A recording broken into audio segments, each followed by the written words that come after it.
Hey guys, I'm Elise Wong, and today I'm going to share with you a time-lapse video along with commentary on how I painted this Captain America.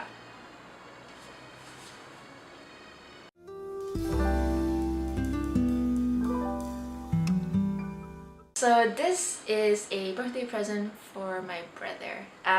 He was basically the guy who taught me and introduced me to cool things, such as gaming, comic books. Yeah, pretty much like, the cool stuff. And also really without him I wouldn't even be painting sculptures right now because he enjoys Warhammer tabletop, and they have all these little figurines. I mean, if you've seen my showcase of Elder Fire Dragons, those are some of the models that they use for tabletop. It's used for a game. Depending on the person, some they just prime it black and they start playing with it. Some will actually treat it as a masterpiece. And my brother knows that I enjoy painting, so he asked me if I want to give it a shot. And that's how it all started. If it weren't for my brother, I wouldn't even be painting this piece right now. So yeah. So my brother and I, we are both Batman and Lapse fans.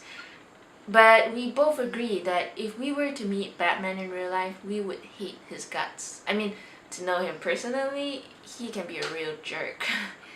Lapse, on the other hand, wouldn't mind falling for him. I'm sorry, where were we? Anyway, without further ado, wouldn't want to keep you guys waiting. Hope you enjoyed the video. Looking for a place that sells figurines unpainted was pretty difficult. I'm sure there are places out there, but I don't know about them. I found this place online which is called the Plaster Fun House.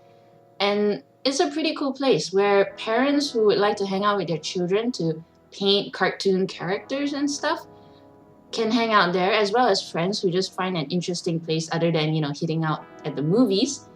It's a pretty cool place to hang out because there's a cafeteria there where you can order drinks and food and while you paint. But I would like to paint this at home where I can use my own materials, so I bought it there. Unfortunately, if you want to paint it professionally, either not many figurines fit your style, and if you do, there are a lot of amendments to do. I mean, for me, I wanted this to be as perfect as possible. I think the mold is not as good, and a lot of details was missing, and even if the details were there, the plaster was not smooth. Like right now, I'm actually drawing the scales that was missing on the figurine, which was supposed to be there, but it was not properly molded into place.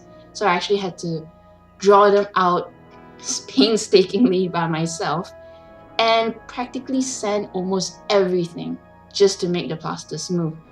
I mean, if you can look at most of the plaster right now, or the very first few seconds of this video, you can see that the plaster was very rough. I have to sand a lot of the shield because it just wasn't smooth. And the tip of the wings was either they were very blunt or they were missing. So I had to use epoxy putty to mend it in place. And I had nothing but my fingers and a toothpick. Whoa, Elise, you mean you don't need professional tools? Yeah, I haven't bought any sculpting tools, but then you just use something as simple as a toothpick and it actually helps a lot. Of course, sculpting tools are actually perfect for the job, but you don't have to have those things. So for this piece, I just used a toothpick to help me shape them in place.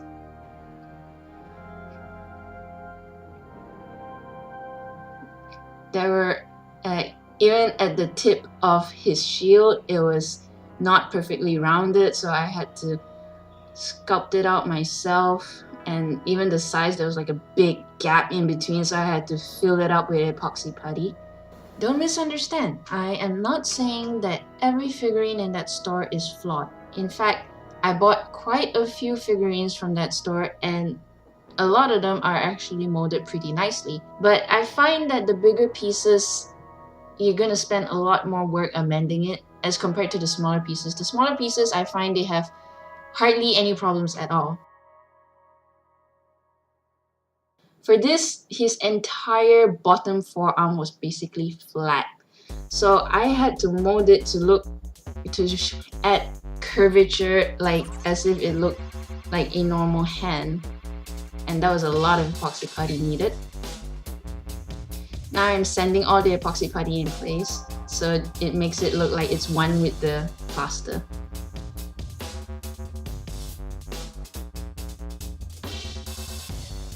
Now I am priming it. Now I'm just adding the colors, finally. I actually noticed when I added all my videos, half of it was actually me mending it. I actually had to edit most of them out so I can focus more on the painting, because I'm sure that's what you guys want more than the mending stuff. So after painting the red parts, I am actually using masking fluid, because masking tape is not as flexible as masking fluid. Like, if I want to actually masking tape the entire shield, it's gonna be quite difficult, so I decided to use masking fluid. Masking fluid can be really flexible, but given the choice, I would much prefer masking tape over masking fluid, is because masking tape, when you take it off, is very clean. For me, when I take out masking fluid, there are some parts that just wouldn't want to come out, and it's quite difficult, but it's still very helpful in the end. I'm adding the shades to the white parts.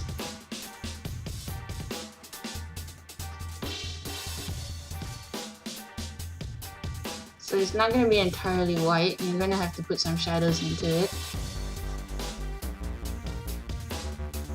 Now I'm adding masking fluid to the white parts, because the shield has 3 different colors: red, white, blue, and each part is going to be different colors, and I don't want them to interfere with each other, hence the masking fluid, so everything will stay in its place.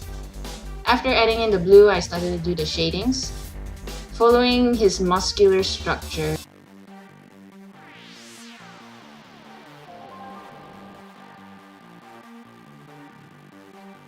Now I'm using dry brush to actually enhance the surface of his scales, his armor.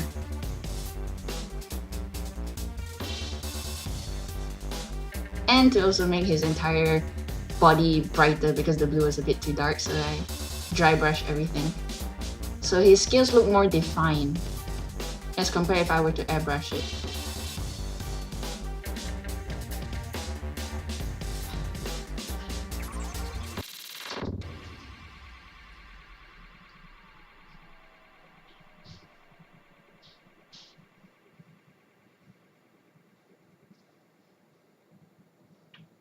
Yep, pretty long process.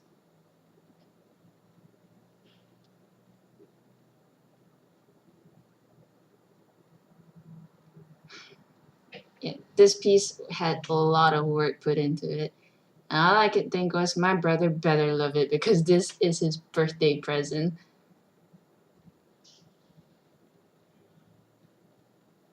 Now I'm actually adding some dark blue wash for the shadows, because I don't want the entire thing to look like a monotone color. So I'm enhancing the shadowy parts. Now I am airbrushing the skin color. One thing about masking fluid is that you pretty much have to trust in your skills and work in the dark, because once you put in the masking fluid, you're going to paint over it because it's unavoidable. And you wouldn't know whether your sculpture actually looks good because of all the colors overlapping itself. Like, if you can look at him folding his arms, you can't tell whether it's done right, whether you put enough masking fluid. You just gotta go with the flow and just trust your gut. So I'm adding the highlights on his face and also the shadows. And I wasn't too sure, so I actually used the cloth. Kind of looks like I'm giving him a haircut. So about sculptures, you can't always rely on airbrush, so now I'm using brushwork to enhance his shadow parts. Now I'm doing the eyes, and the thing is starting to look alive. So add in the whites, then after add in the blues and the blacks and the highlights.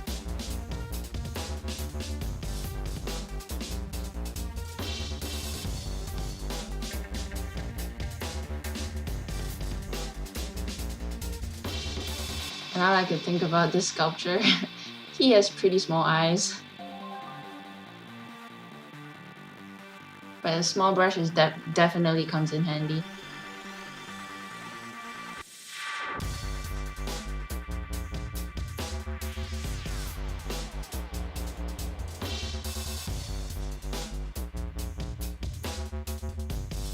Now, for the magic to happen, I am removing the masking tape and you can see the difference, how clean it comes. It becomes. Okay, this is not the entire magic, I just undo the face, but you know. I actually applied masking tape again so I can airbrush his wings. Now I'm dry brushing the highlights.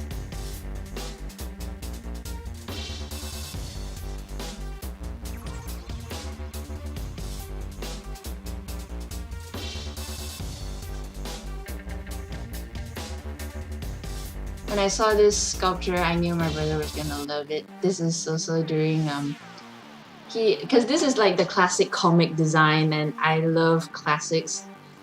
And this was like during Ed Brubaker's run, so. And my brother loves Ed Brubaker's writing. Oh, so now this is the magic. I am peeling off the masking tape and you can see how the masking tape has protected all the work I've done underneath. And how clear you can see. But you can also see that not everything comes off, so you have to spend extra work actually making sure every little bit is off. And even then I found it quite difficult because some acrylics still stayed on.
Thanks for watching, and I really hope that you guys enjoyed that, and I really hope that you think it's worth your time.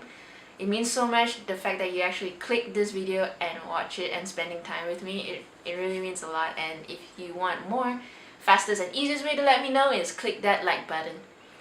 If you're new to my channel, I would love for you to subscribe, and if you'd like to keep up to date with my photos and paintings, you can follow me on the following sites listed down below in the video description. They are Facebook, Google+, Blogspot, and Deviantart.